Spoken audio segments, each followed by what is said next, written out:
Hello, hello, everyone, and welcome to our next interview. I'm excited about today's guest because we're going to be talking about elevating vegan activism, and especially from a perspective of mindfulness. Mindfulness. For many of you that know me, I really believe that as vegans, we should be really understanding our role as far as activism, whether we're running a business, whether we're working for a nonprofit, or whether you're working full time and what you're trying to do is make sure you're making this a better world for everyone and especially for animals. I always believe that we need to kind of figure out, what is our role? Where is our power lie?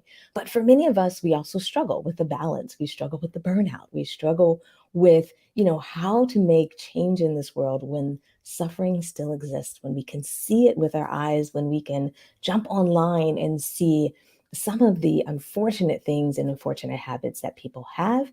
And therefore, that can get us down. Therefore, that can impact us. So I'm so excited today to have certified life coach Jun Fuchs join us today to talk about activism, talk about that role and how June coaches people, supports people, and help anyone who is an activist or wants to pull a little bit of that activism into their lives and helping them through that process. So without further ado, let's say hello to June. Hey, June.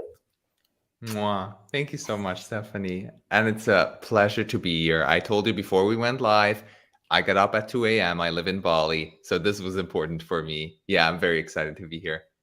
I'm excited to be here too. I'm blushing a little bit because I really, really appreciate you doing that because we love, love, love doing these interviews. And like I mentioned in the intro, I'm so excited to talk about, activism, that role, and really, like you said, that mindfulness piece of it. But before we dive into all my questions and all the things I can't wait to talk about, and maybe some of the people who joined us live want to talk about as well, why don't give people maybe an understanding of what you do through your own words? Like, what do you do and how do you help people?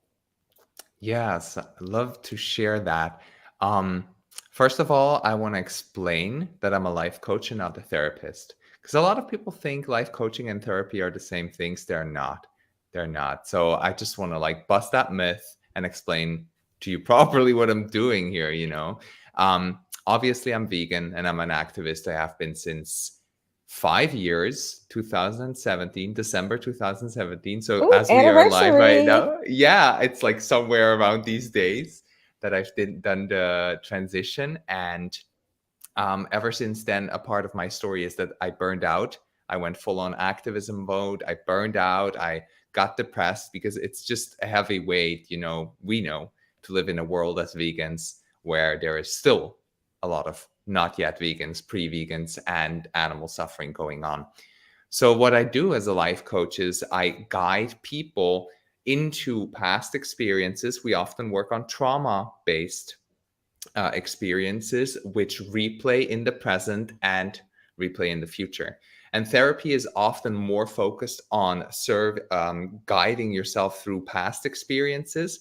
But the difference here is that when we learn about past experiences, traumas, information that has been programmed in our body, in our mind, in our being, as a coach, I give practical tools to be implemented in the now so that the future can look different.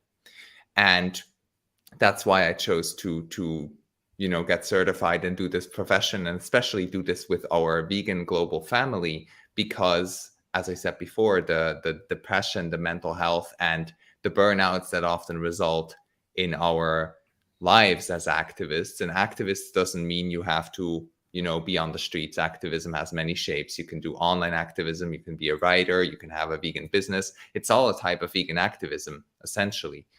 And like very often I see how my vegan family just kind of suffers with their mental health, and I see how we're holding ourselves back in ways that we don't understand ourselves yet. And I'm here to help you go into the blocks that are creating depression, anxiety, stress, fear, overwhelm in your life, and help you move beyond that.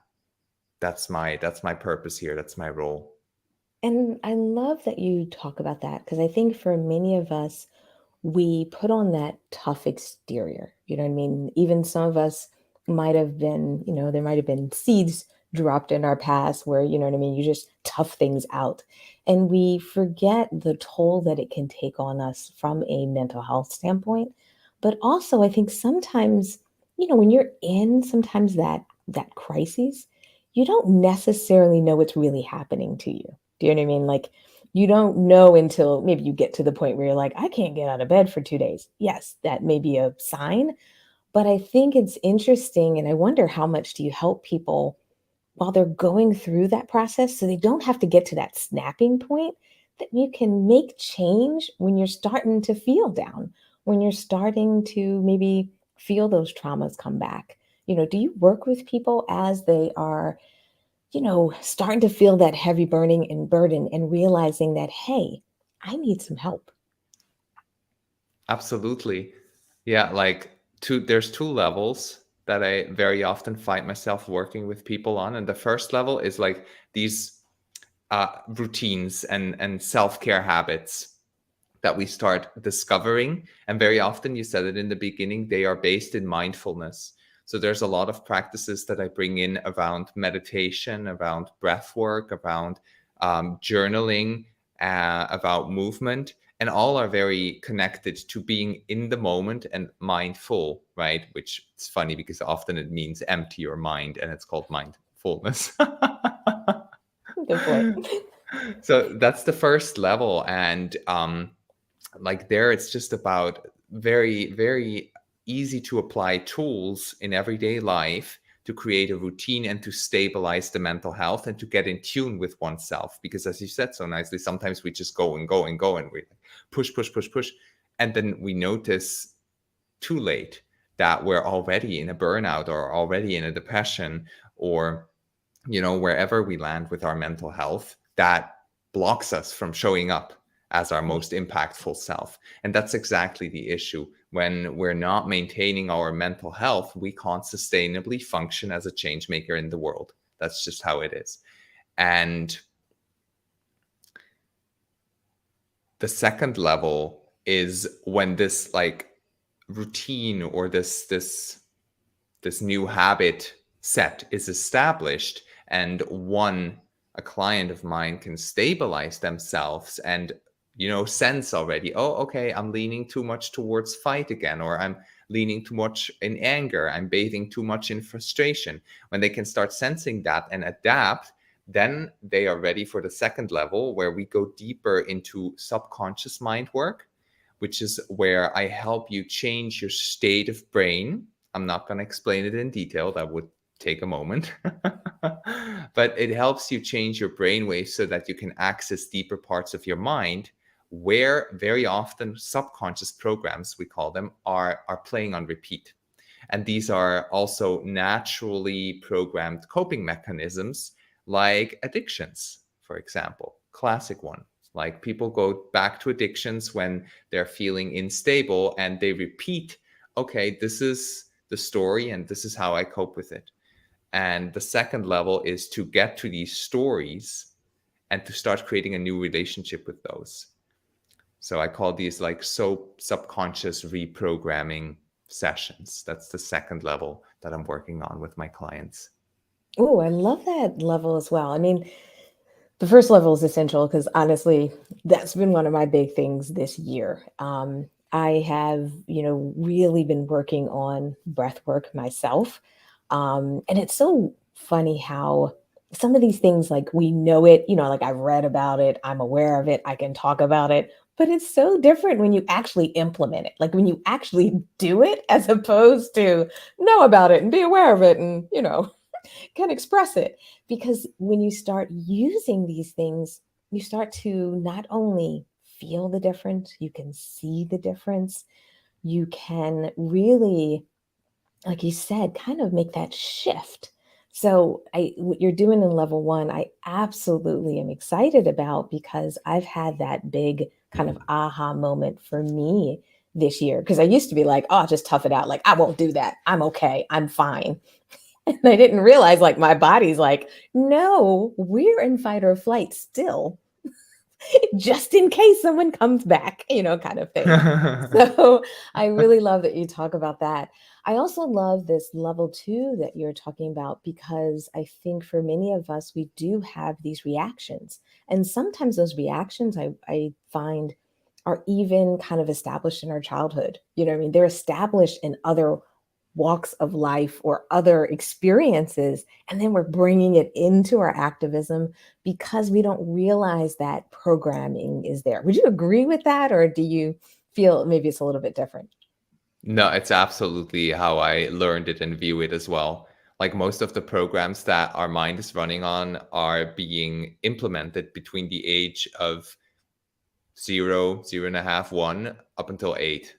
That's where my knowledge range is at this moment in time. So very often, like, these are memories that both of us, if we are sitting here and thinking about, oh my God, what happened in those years, it becomes vague. It's been a while. It becomes Yes. vague.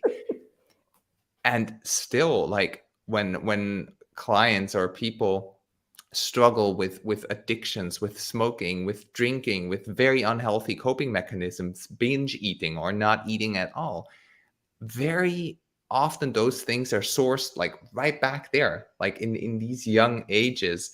And breath work and meditation and all of that, it is phenomenal, but it very often only goes to a certain extent of depth, right? We can't meditate ourselves easily back into age of 6 and like observe ourselves, what happened there, what stories have been told, what sentences have been kind of imprinted and tattooed on our mind back then, like parents saying things like, you'll never make it, or this is just how it's supposed to be, things like that. And then we take that into adulthood, not even realizing that the root of this program is something we wouldn't subscribe to today anymore. Yeah. So I help people unsubscribe of those channels, of those Netflix shows and YouTube channels that they don't need to watch anymore and rewatch anymore, because they know it, and they know it doesn't serve them. Like, everybody understands what serves them and what doesn't. I've never experienced somebody who was like, well, actually, it's really amazing for me to smoke. Never had that. Yeah, no, I had to drink too much, and I think it's a great way of coping. I've never had that. Yeah, a lot of times we know some of our bad habits are bad, but it is definitely hard sometimes, like you said, to hit that unsubscribe. And also, I think, especially for a lot of our viewers, who are business owners, a lot of our viewers who are running organizations, they almost feel like they don't have time. You know what I mean? They almost feel like, it's almost like this tug of war between the idea of how can I be selfless if I'm going to take all this time to work on me? I need to help the animals. Or because of their responsibilities in these organizations or these businesses, or the obligations that they have, they just don't feel like they have the time to put these things in place. How do you help people who feel like they just can't get it done because where they are in their lives, just they don't see the window, they just don't see how they can make it happen? What a lovely question. I'm sure, like, when I ask you back, what does it do for you when you practice breath work in your day, right? And what does it do for you when you just do 15 minutes of that? Does it feel like it creates space and time? There we go, It right? does. I know. It is so weird that it does. It makes, all right, I'm gonna sound really, I'm getting into myself, but it Get feels into like the yourself, world girl. I love that. it feels like the world stops for a moment. You know what I mean? Like when I'm in my office, it's email, it's post, it's oh my goodness, I didn't do that. It's wow, I gotta make dinner, or I gotta prep or put rice on. But when I do breath work, it just feels like everything slows down. It almost feels like I'm in a movie, where it's like freeze frame. And that is an experience that I hadn't really been experiencing in my life. And that is such a blessing from breath work. All right, getting all Right? personal. Right? But like, I can relate. The moment I started implementing this practice, I was also Like, yes, it takes a moment to sit down or lay down and to commit your time to this, but the amount of spaciousness it creates in the mind and in the heart, and that comes with clarity. Yeah, And that's a good point. I love to use a word, sharp. I'm not sure if it translates properly into English, but it creates this sense of sharp, crystal clarity and Hmm. sharpness in the day. And so, like a practice like that, it helps us make decisions faster. It helps us like have more clarity in our workflow. It helps us move faster through the to-dos that we have already anyway. And the the deal is amazing. Like, you spend a couple of minutes on a practice like that, and the amount of hours that I know I get to save in my day, and I see you had not, and for you, it's probably the same. And Hmm. for everybody that I've worked with so far, they were like, I feel like I have more time. And yes, we've got single moms that have all the excuses. Yes, we've got full-time workers that have all the excuses. Like, I've got all of those people in my client realms, and everybody feels like, oh my God, I have more time. Do they really though? No, but it feels like it. And that's the whole magic. Because if you can get more done in the time that's available to us in this planet Earth here right now, um, that's just magical. And Yeah. it doesn't mean that you outdo yourself. On the contrary, actually, you get more done in less time. And very often I observe myself and the people I get to work with to like be like, oh my God, I feel like I'm having more time for my kid. I'm having more time for the things that are very important for me. And then for the vegan activists, especially, it's like, I feel like I'm creating more impact. I'm like, Yes. I'm having more time and more energy to infuse into saving animals' lives, educating people around how freaking important that is. And that's also why I'm in the game. Like, my way of advocating and being an activist is to amplify other people's impact. And it doesn't matter if they're activists yet or if they don't consider themselves activists. If you're vegan, you're an activist at heart. I know that. Somewhere your heart beats for that change. Yeah, amplifying that impact, that's another reason why I'm in it. And I love that Mm. because I think sometimes we forget that empowering others is such an amazing form of not just activism, but a way of being there for each other. Like you mentioned earlier, kind of this idea of, this global activist community, this global vegan, activist community or vegan community out there. And often, sometimes we can do more by not just carrying the load ourselves, but helping somebody else get a little bit further along, helping someone else take their magic and spread it in the world. And I think, you know, I think sometimes we have to redefine how we make an impact in the world because if we confine ourselves to sometimes just traditional modes, we may not be as impactful ourselves as we could be. Exactly. Yeah, exactly. I remember I had this conversation with my friend James Hattersley. He's quite or heavily, I would say, heavenly, heavenly Heavenly. involved with We the Free, which is an animal rights Hmm. organization, right? Heard of that. And yeah, they're doing amazing work. It's really beautiful to be connected to those people. And I had a conversation with him where we were at a vegan festival in Ubud, which is like in central Bali. I live Okay. all the way down south, and that festival was in the lush green foresty Ubud, Bali. Okay. And we both had a speech there, like, and I've known him from before. We've been hanging out. I've been to the beach outreach. We don't do street outreach here, we do beach outreach. I've Love been it. to the yeah, it's really cool. It's really cool. You have the nice sunset and all. Yeah. Yeah. Nice um environment. Very, very. Yeah. And Hmm. so I had a conversation with him, and he said in his talk also at this festival, before and after that as well, he said, like, if I can get more vegans to be active, and in my words, that would be if I can get more vegans to find their zone of brilliance and to like advocate through their uniqueness and their talents, um, then it creates even more vegans in the world. He was like, every activist I can create can help create more vegans than just focusing on veganizing people, because you're basically creating leaders Yes. instead of simple employees, if we look at it from a business perspective, right? And nothing against simple employees, but if you can create leaders that are a part of this vegan global team that we are a Yeah. part of, we all are, even our pre-vegan friends, you're about to join the game, my loves. It's pretty Absolutely. epic. Absolutely. Right? 'Cause we were once pre-vegans. We Yeah. were. There's Yeah. not many that have been born into veganism. There's a couple that I've Yeah. been connecting with recently, and I'm like, oh my God, this is hello, new world.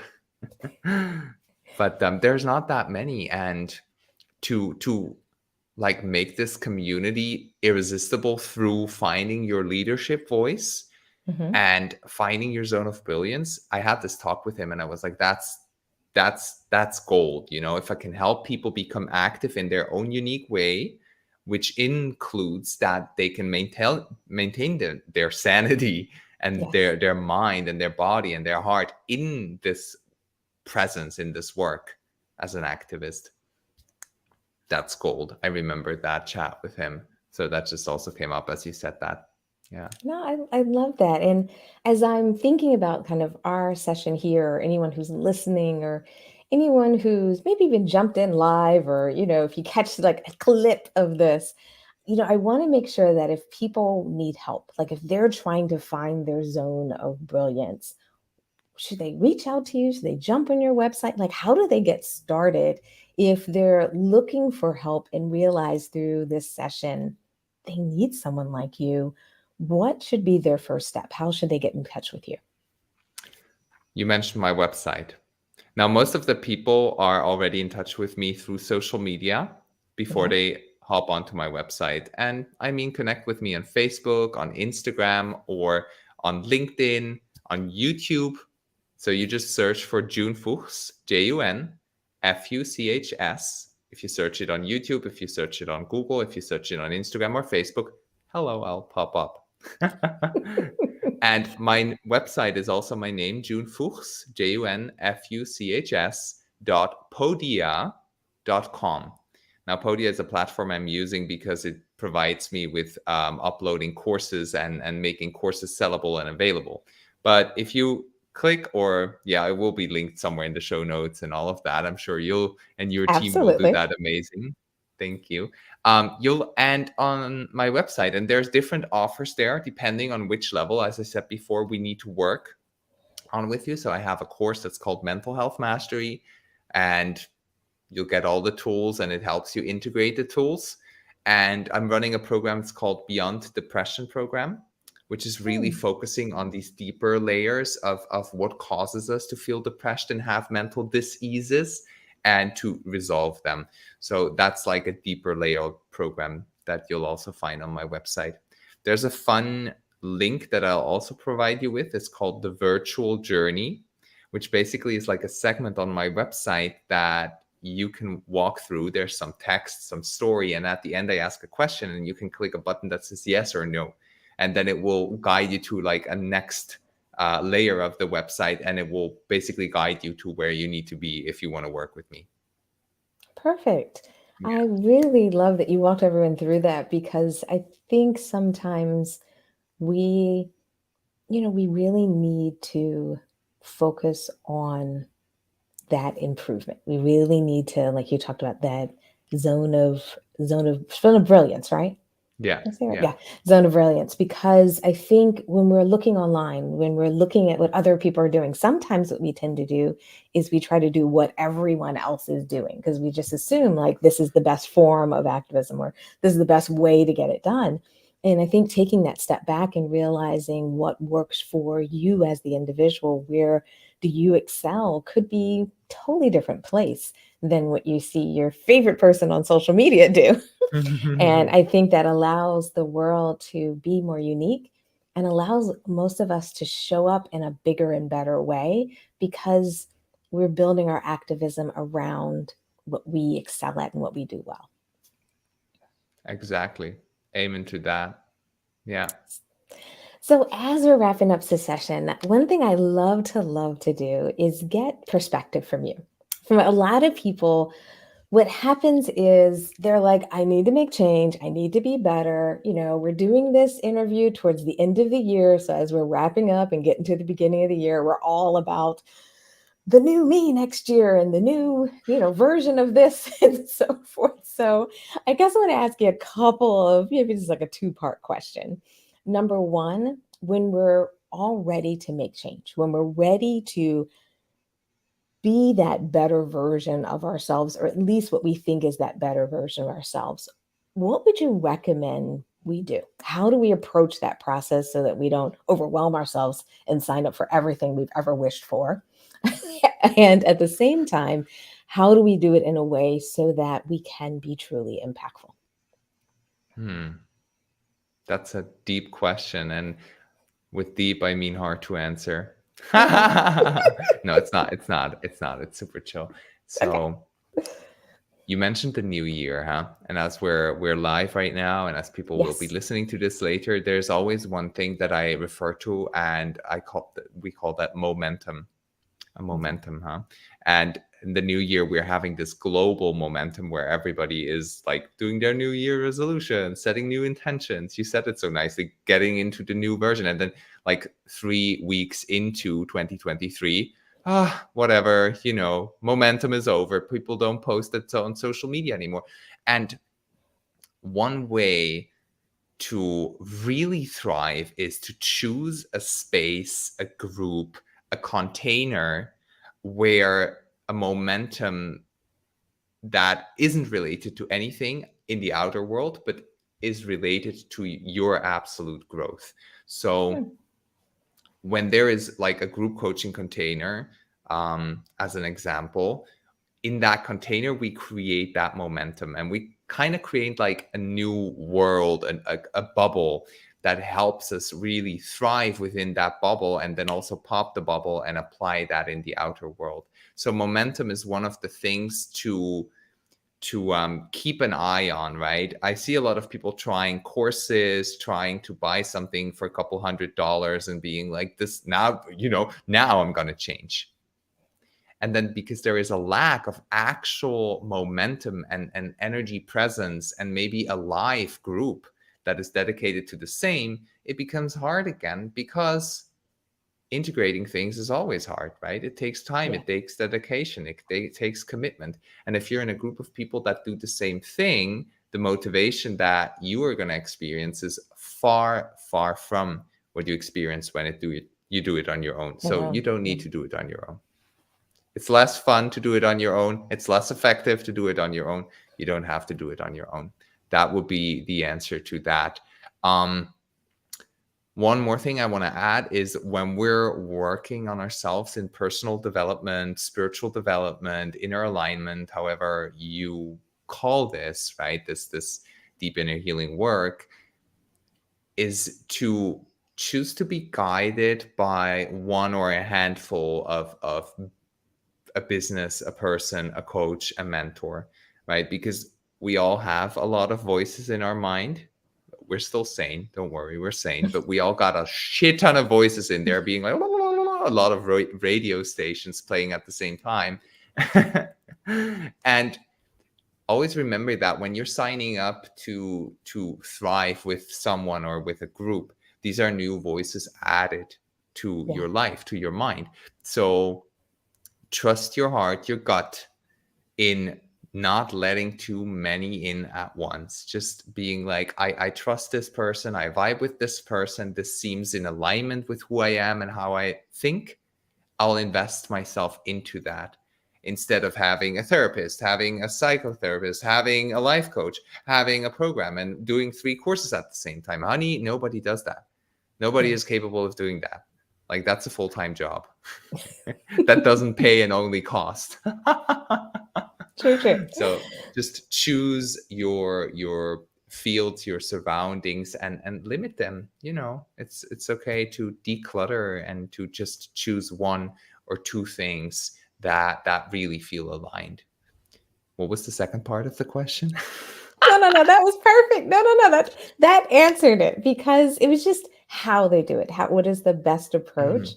And Mm. I think you really addressed it, not only, like you said, finding your kind of container, finding your space. And then that second piece, like you said, of the voices. Like, how many voices are you going to trust at a time? How many do you let in at a time? And giving yourself that space to work in that group. So I think it was, you so beautifully said it, Mm. and expressed it, that I'm really hoping for many people out there that are ready to make that change. Whether you feel like you need it, or if you know that you're headed down a path that could eventually lead to burnout. I'm really hoping many people who are listening today, many people Mm. who are watching this as a replay, or even listening to this as a podcast, they take this as an opportunity to take that first step towards, tapping into their zone, Yeah. as well. Yeah. Yeah, yeah, There's one small thing I want to add to this to bring absolutely. close to that. Recently, the like real big name in the activism scene, James Aspey, Mhm. has come back online. He had a break, and he explained in a video that he was suffering from strong chronic pains that were related to stored anger through his advocacy, his activism. And we know, when we know him, he's extremely driven, very masculine, very like punch forward in the ways that he advocates. And like his anger has been eating him up. And I saw that Mhm. video, and I met him before he went into that break. I met him briefly, and I already felt, ooh, there's shit cooking, there's stuff that needs to be looked at. And I felt like, and I'm just taking him as an example because I know there is so many of us out there that don't even recognize at this moment in time that we're heading down into a burnout. And a burnout doesn't only mean a mental burnout. Like, Yeah. you can suffer physical pain that knocks you out of being a change maker in the world. Like, it lets you drop your power. And i I wish, like, that's one of my wishes, is I don't want to see us change makers. We're not that many still, I don't want to see us drop our power. I want to see us thrive in our power and create these changes. And yeah, I just wanted to bring up an example of a really big name in the scene that has suffered from physical pains because of avoiding this like looking inwards inner healing process. So it's not a selfish thing to do. It amplifies your impact for our animal friends if you do your own inner work. It does. Well, thank you Yeah. so much for sharing that. Thank you for sharing that example. And also, just thank you for taking the time today to, walk through it, talk to me about it, get me to open up and talk about what's going on with me too, because it's so important, and we don't always have the time and space, or at least we don't think we have the time and space for these types of discussions.